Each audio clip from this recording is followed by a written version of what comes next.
Hola a todos, estamos aquí en otro espacio de la RUGE, de la Red Interuniversitaria de Políticas de Género contra de las Violencias, para presentar una conversación con Fidela Azarian. Ella es académica y activista trans. Fidela es militante peronista transfeminista, doctora y licenciada en Ciencia Política. Actualmente es becaria postdoctoral del CONICET y docente investigadora de la Facultad de Ciencia Política y Relaciones Internacionales de la Universidad Católica de Córdoba y de la Facultad de Derecho de la Universidad Nacional de Córdoba. Integra el Centro de Investigación El Llano en Llamas y dirige el proyecto Derechos y Política a nivel subnacional, un análisis de las luchas por la inclusión laboral del colectivo travesti trans en la provincia de Córdoba. Es un proyecto que nace en el 2019 hasta la actualidad. Está radicado en el área FENGES del Centro de Investigaciones de la Facultad de Filosofía y Humanidades de la Universidad Nacional de Córdoba y su campo de estudio abarca los activismos sexogenéricos, en especial el de la población travesti trans, la teoría política contemporánea y el análisis del discurso. Bueno, esto quiere decir que su recorrido combina la producción académica, la militancia y la reflexión crítica, y ofrece una mirada imprescindible para comprender qué significa habitar la universidad desde las identidades trans.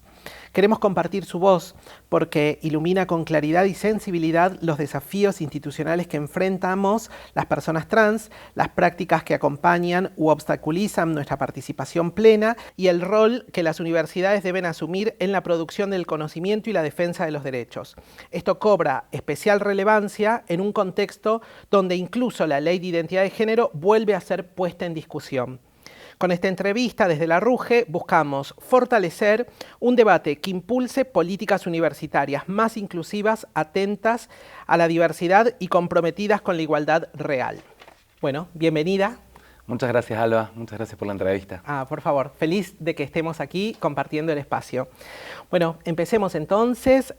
¿Hubo algún momento clave que te motivó a articular lo académico con la militancia trans? Bueno, para mí fue muy importante el contexto de politización feminista que se dio a partir del Ni Una Menos, esa famosa marea verde-violeta, ¿no? Que también se fue politizando al calor de la lucha por el derecho al aborto. Y que si bien es cierto que al principio de manera marginal, pero fue habilitando el lugar también, ¿no? Para que se vayan inscribiendo las demandas travesti trans en ese contexto de politización masiva, ¿no? En el cual podíamos ver los pañuelos verdes, podíamos ver las convocatorias de sectores que en otro tiempo no hubieran estado, ¿no? Convocando marchas Ni Una Menos. Incluso pudimos ver a los partidos políticos tomar nuestras demandas, dejarse permear por nuestras agendas. Para el colectivo travesti trans ese momento fue muy importante porque permitió politizar la exclusión del mercado laboral, ¿no? Y empieza ahí a gestarse a partir del 2015 con ese primer logro que se obtiene en provincia de Buenos Aires, la ley Diana Zacayán, ¿no? En honor a quien fue la hacedora, ¿no? La arquitecta de la idea de un cupo laboral en el Estado, y después a partir del 2015 empieza, ¿no? A lograrse cupo laboral en distintas provincias hasta que llegamos, ¿no? En el 2021, vos eras parte del gobierno del Frente de Todos que reconoció el derecho al trabajo para el colectivo travesti trans. Bueno, ese contexto para mí fue muy importante porque si bien yo empecé a participar de la Asamblea Travesti Trans No Binaria de Córdoba como activista, porque lo que queríamos era que en Córdoba también haya un cupo laboral travesti trans en la municipalidad y en la provincia, lamentablemente eso no lo logramos en Córdoba, pero ahí se me despertó, se me despertó todo en realidad. Se me despertó el deseo de investigar sobre el colectivo travesti trans, que en ese momento como activista para mí era todo, se circunscribía el cupo, y bueno, también gracias a la lectura atenta y amorosa que me hicieron algunos maestros como Eduardo Matio, por ejemplo, me permitió ir un poquito más hacia atrás, historizar un poco la lucha, de dónde venía, digamos, ¿no? La ley de identidad de género, toda la lucha antirrepresiva, todas las articulaciones con un campo, ¿no? De disidencias sexuales, que también era un modo de nombrarse relativamente reciente, ¿no? Pero que podíamos hacer genealogías, por ejemplo, con el Frente de Liberación Homosexual, ¿no? Después, lo que significó para la lucha por los derechos de la comunidad homosexual argentina. Entonces, esa lucha por el cupo laboral travesti trans para mí fue la que disparó el deseo de investigar y después te voy a contar algo, Alba. Esas mismas compañeras que cuando yo les contaba, bueno, la investigación que iba a hacer, digamos, ¿no? que ya le estaba pensando, al final de la investigación yo todavía no había transicionado y la devolución de ella fue, nosotros pensamos que vos venías acá a transicionar, no, o sea, lo de la investigación nos pareció siempre una excusa. Y bueno, ahí en ese vínculo que fui haciendo con compañeras del colectivo Travesti Trans y también del colectivo Varones Trans de Córdoba, bueno, se fue también dando mi transición, que de hecho, bueno, hoy estamos acá en el marco del segundo Congreso de Niñeces Trans, y yo te diría que si tuviera que reconocer, digamos, el momento para asumir, ya empezar a visibilizar mi expresión de género, fue el primer Congreso de Niñeces Trans hace un año atrás, también organizado por la Casita Trans. Así que bueno, es como que se mezcló todo, el activismo, la academia y bueno, y también lo personal. Sí, Así confluyó todo también. confluyó todo. Confluyó, finalmente confluyó. Sí. Bueno, te encontraste con una universidad abierta por los pañuelos verdes en 2015, pero ¿cómo fue justamente esta transición, ¿no? Sobre todo en términos académicos? Yo creo que uno de los grandes temas, sin duda, tiene que ver con encontrar espacios que sean hospitalarios y otros seguramente no lo fueron tanto. Bueno, ¿cómo fue ese transicionar tuyo dentro de un espacio académico? Y sobre todo pensando en, bueno, qué se requiere, qué se necesita para que las personas trans también podamos desarrollar nuestras vidas universitarias, académicas, sin violencia por motivos de género y por nuestras identidades particularmente. Bueno, mira, ahí entramos en un tema en que yo no me he psicoanalizado mucho al respecto en este último tiempo, así que tengo como algunas intuiciones, no he podido tampoco racionalizar mucho esa experiencia, pero sí creo que a mí me costó mucho la transición y me costó mucho siempre asumir mi identidad, incluso mi orientación sexual más tempranamente, porque siempre me importaba mucho el medio académico. Sabía que quería, que me gustaba, que tenía un deseo muy, muy fuerte, ¿no? por estudiar, por investigar. Me proyectaba ya desde que entré en el 2010, entré como estudiante en la Facultad de Derecho. Y bueno, esa facultad, por ejemplo, me resultaba muy hostil, digamos, ¿no?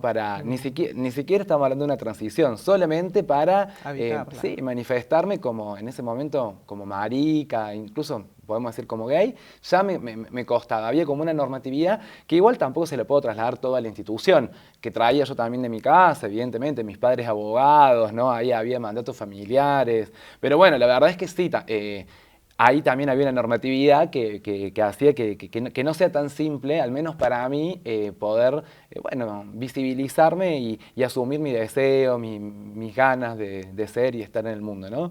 De hecho, fue muy curioso porque yo además tengo una crisis ahí con esa carrera, con abogacía, y entonces me voy a estudiar Ciencia Política a la Facultad de Ciencia Política y Relaciones Internacionales de la Universidad Católica de Córdoba, que muchos no lo pueden creer, pero sabes que ahí encontré como cierta libertad, quizás un poco por lo que te decía antes, porque ahí ya como que para mis viejos eso fue frustrante, entonces ya había traicionado un poco el mandato, entonces ya dije, bueno, ya acá soy lo que quiero, acá florezco, y bueno, y ahí pude incluso, bueno, tener mis primeras parejas, o sea, ya entré como en ese momento pensaba que era gay, digamos, ¿no? O sea, era como lo que podía decir en ese momento, como yo me podía identificar en ese momento.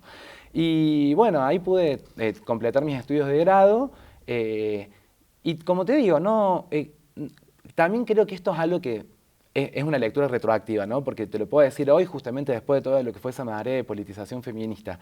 Pero sí creo que esos lugares, tanto la Facultad de Derecho, que es un poco más conservadora que a lo mejor la Facultad de Filosofía y Humanidades, como la Facultad de Ciencia Política de la Católica, que quizás no es la facultad más conservadora, pero la Universidad Católica sabemos que, bueno, al estar la Iglesia, bueno, uno podría pensar que hay un clima muy represivo.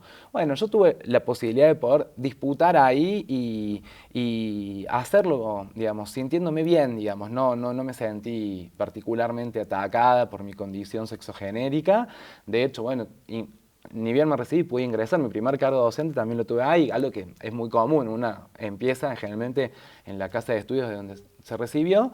Y bueno, sí, al tener la primera beca de CONICET, la radiqué en la Facultad de Derecho, vuelvo a la Facultad de Derecho de la Universidad Nacional de Córdoba, con un grupo muy lindo, que es la unidad ejecutora de CONICET en la Facultad de Derecho, que se llama IDEJUS, que también me acompañaron también en toda mi transición de temas de investigación, porque al principio imagínate que yo siempre me pareció deslumbrante esas investigaciones, esos investigadores que se comprometían políticamente, que producían un conocimiento desde los territorios, trabajando con los grupos vulnerables, poniendo en valor esas voces, pero al principio yo no... Era como parte de mi esquema autorrepresivo, no investigaba género, ¿no? Investigaba con, bueno, tomas de tierra, con otros movimientos sociales, ¿no?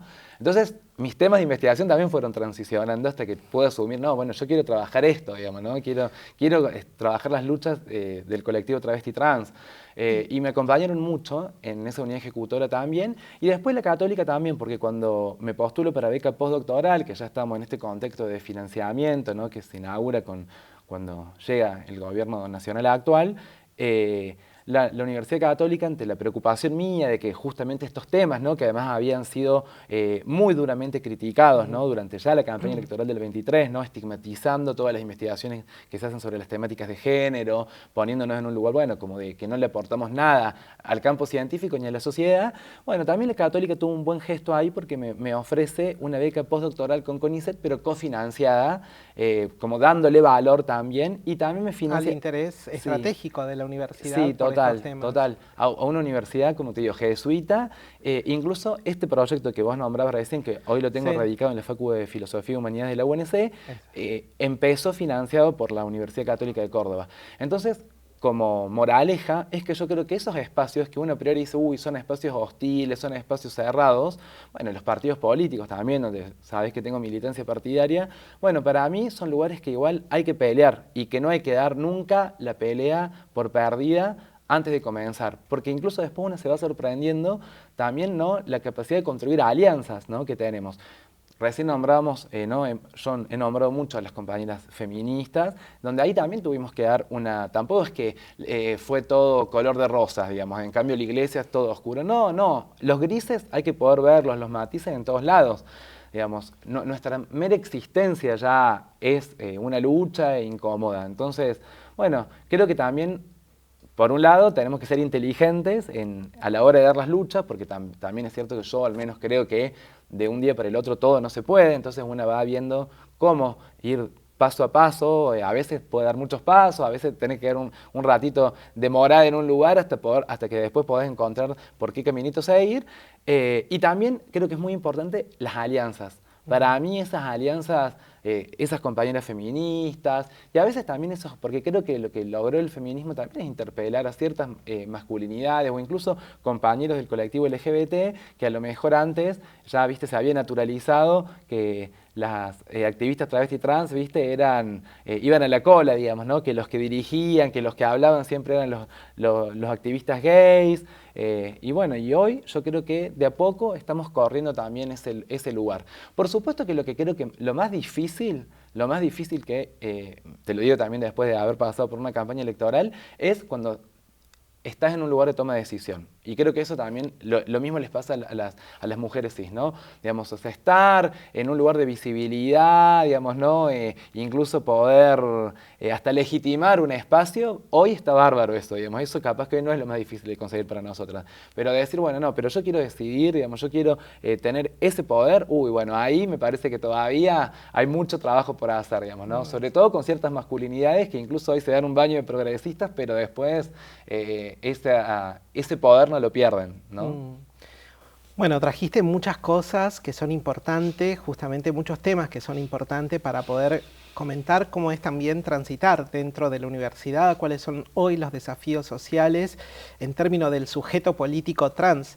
Pero vuelvo un poco sobre bueno, esa fuerza que te hizo también estar dentro del espacio universitario, poder asumir tu identidad y sobre todo en términos de militancia, ¿no? Porque mencionaste la importancia de tu investigación en torno a los activismos y las militancias travesti trans en Argentina por el cupo, pero en términos de no solo de valores, sino también de poder encontrar nuestras historias, las historias de nuestro movimiento social y político, ahí, en las voces, en los testimonios, en lo que se funda esta investigación. ¿Qué valorás, sobre todo pensando en términos académicos, ¿no? ¿Cómo valorás las militancias trans puestas en tensión con cierta imagen canónica cisexista que habita en las universidades, ¿no? Seguramente no encarnadas en las personas que defienden una agenda más amplia, pero sí hay algo del canon que se repite y que hace justamente que los desafíos actuales estén en torno a las universidades. Bueno, yo creo que hay una irrupción, ¿no? Con el sujeto político travesti trans, bueno, se desacomodan un poco los lugares, ¿no? Que lo primero que pasa es eso, que ya nadie sabe cuál es su lugar, se legitiman eso, otras voces, otros cuerpos, otras expresiones de género.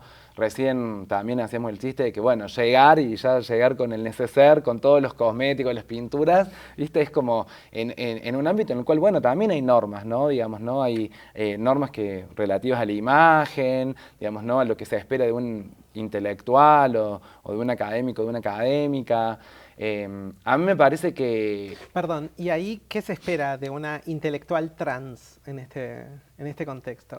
Ay, ¿será que ya no me lo estoy preguntando tanto como como al comienzo, que esa pregunta, viste, no me dejaba hacer? Ah, mira. Yo no sé muy bien en este momento. Creo que se espera, bueno, rigurosidad en la producción de conocimiento, que uno pueda sostener como ciertos parámetros. Por ejemplo, bueno, para permanecer en CONICET, viste, tenés que publicar en revistas indexadas. Como docente creo que también se espera, bueno, una capacidad también, ¿no? Para contener esos jóvenes, que a mí igual eso es lo que más me gusta, te digo, de la vida universitaria. En el rol docente es donde encuentro quizás más sentido de trabajo, bueno, porque me parece que ahí uno puede ver, por ejemplo, hoy se habla mucho de los jóvenes de hoy, de la generación actual, ¿no? Como incluso responsabilizándola mucho por que llegó Milei, por el encantamiento que generó en ese sector generacional. Y yo digo, bueno, a veces trato de comprender desde otro lugar, ¿no? Ese proceso, porque veo que esos jóvenes a nosotras hoy no nos están estigmatizando. Al menos, no puedo generalizar, pero te puedo decir de mi experiencia como docente, que además estoy en los cursos más chicos. Al contrario, incluso cuando están legitimando sus posiciones, que sobre todo me pasa mucho en la Universidad Católica de Córdoba, justificando su adhesión a cierta posición política que es muy distinta a la mía, siempre dejan a salvo, pero con esto no, profe, con esto no tenemos ni... Nosotros esto nos parece bien, o sea, cuando quieren avanzar con la agenda antigénero por parte del gobierno nacional, encuentro en esos jóvenes también aliados. El sábado fue la Marcha del Orgullo en Córdoba y pudimos ver una presencia juvenil también muy importante. O sea, yo creo que ahí hay algo que ha cambiado el escenario. Es como que hubo un movimiento que hace que hoy, yo cuando te digo, estamos en el 2025, cuando entré a la Universidad Nacional de Córdoba en el año 2010, han pasado 15 años. Al menos en mi percepción es mucho lo que ha cambiado, lo que se ha movido para hacer una universidad más habitable. En una universidad tan grande como la Universidad Nacional de Córdoba es difícil hablar de una universidad más habitable. Pero creo que hay algo que también se está dando por fuera de la universidad. Por eso es que podemos pensarnos hoy, bueno, como docentes, como científicas travesti trans. Pero también es cierto que eso que está como un deseo, que encuentra como cierta proyección y cierta viabilidad, bueno, tampoco es que hoy se materializa tanto, no es que hay un montón de becarias, CONICET, travesti trans, claro. Y también en esto creo que es muy particular de nuestro colectivo, de feminidades trans o travestis, porque bueno, el colectivo de varones trans, si bien también, o sea, qué sé yo, toda las dificultades que supone el acceso al sistema de salud para cualquier persona trans, digamos, y más en este contexto, hace que muchas veces es difícil compatibilizar, bueno, eso, digamos, que supone un montón de cuidados, por ejemplo, los procesos de hormonización y demás, con una vida hiperproductiva, que es un poco, porque la universidad no escapa, digamos, ¿no?, a los imperativos del sistema económico actual, el rendimiento, la hiperproductividad, digamos, ¿no? Bueno, eso desde el vamos es difícil, y eso yo creo que es difícil para todos los cuerpos, incluso para personas heterosis. Eso ahí uno puede ver, ¿no?, muchos problemas de salud mental, ¿no?, que tiene que ver con, bueno, con cómo estamos viviendo hoy, ¿no? Que creo que estamos viendo cada vez peor, con muchas dificultades para acceder la población en general a los derechos más básicos.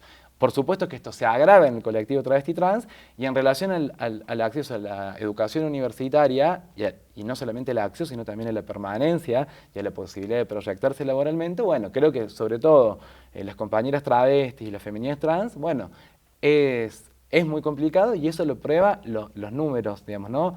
No hay muchos casos y ahí, si querés, yo ya, para contestarte eso de qué se espera, no sé muy bien qué se espera de mí. Yo lo que espero es poder abrir camino para que las generaciones que vienen sea algo que ya no sea como algo raro o novedoso. Digamos, sí, hay docentes travestis trans, hay científicas travestis trans, hay políticas travestis trans, digamos, ¿no? Que sea algo como, bueno, creo que en algunos países, por ejemplo, ya no es tan loco pensar una diputada travesti trans, para ponerte un ejemplo, ¿no? Brasil, digamos, ¿no? No quiero tampoco poner como que afuera está pasando todo lo bueno, porque la verdad es que, bueno, vos sabés, porque fuiste protagonista de la gesta por la ley de identidad, fue una ley vanguardista como no había en ningún otro país del mundo. También con mucho orgullo podemos decir que uno de los hacedores, ¿no?, de los que escribe, digamos, la ley y los principios de Yoga Carta es Mauro Cabral, egresado también de la Universidad Nacional de Córdoba. Y que la ley de cupo es novedosa también a nivel global y realmente Total. es muy, muy importante. Pero ya que mencionás justamente la ley de identidad de género y me quedé pensando, por la mención que vos hiciste, el gran valor que tienen las políticas universitarias positivas, estas que vos decías, bueno, algo va cambiando en las universidades, siento otro asentamiento de estos cambios culturales y sociales que rompen la unicidad del mensaje de la violencia, ¿no?, del conservadurismo, el binarismo, los mandatos en torno a esto. Y decías, habito universidades donde hay jóvenes que pueden alojar a personas trans, a docentes trans, a un desarrollo dentro de el ámbito universitario. Volviendo un poco a esa situación, ¿no?, a valorar el recorrido social y político que tiene Argentina en torno a no solo el marco normativo, sino a las luchas travestis trans en nuestro país. Y viendo justamente el desafío que las universidades hoy enfrentan frente a una embestida, te diría como primero de gobierno, pero no es solo de gobierno, hay anclajes y un financiamiento para que determinados sectores conservadores reaccionen sobre nuestros derechos y sobre nuestras personas. ¿Cómo se juega la universidad en este punto? ¿Cuáles son los desafíos universitarios en el momento de pensar el ataque actual, por ejemplo, a la ley de identidad de género? Bueno, ahí me parece que tenemos que volver a uno de los puntos que te venía resaltando, que me parecen centrales, que son centrales para que nosotros podamos habitar estos espacios, que es la política de alianzas. Porque pensar la universidad en Argentina es pensar en una universidad popular, digamos, ¿no? Es una universidad que, a diferencia justamente de otros países en el cual, bueno, la universidad es sumamente elitista, no es un sueño y una aspiración para la mayoría de esos pueblos por las condiciones, bueno, sobre todo económicas, ¿no? Familias que ahorran toda su vida para mandar los hijos a la universidad. Bueno, eso acá no pasa. La universidad ha generado en Argentina movilidad social ascendente.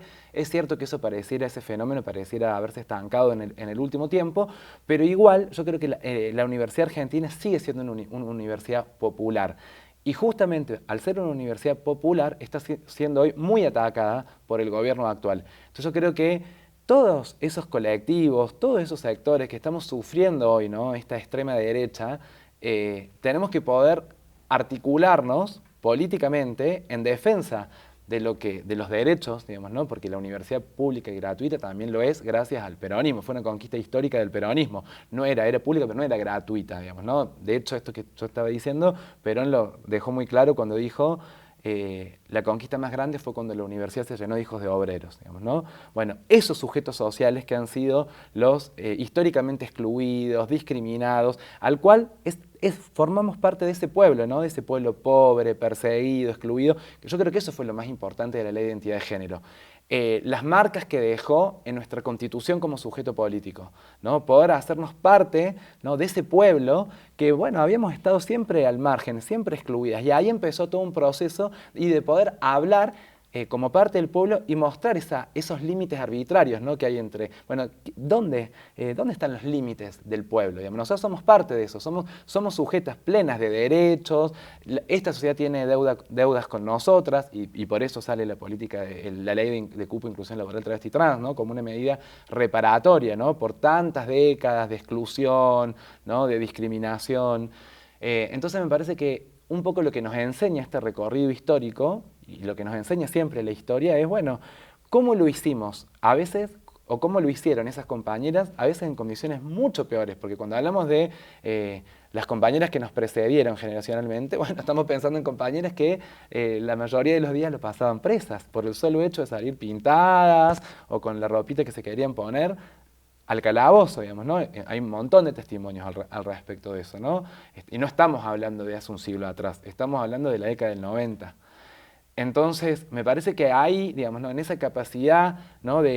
de poder hacer comunidad, ¿no? A pesar de esas privaciones extremas, bueno, ahí encontramos enseñanza, encontramos aprendizaje, en esa capacidad también de escuchar a otros movimientos sociales que también fueron muy importantes, ¿no? Para nuestra emergencia como sujeto político, como es el movimiento de derechos humanos, muy atacado también actualmente, ¿no? Tanto como el movimiento feminista, digamos, ¿no?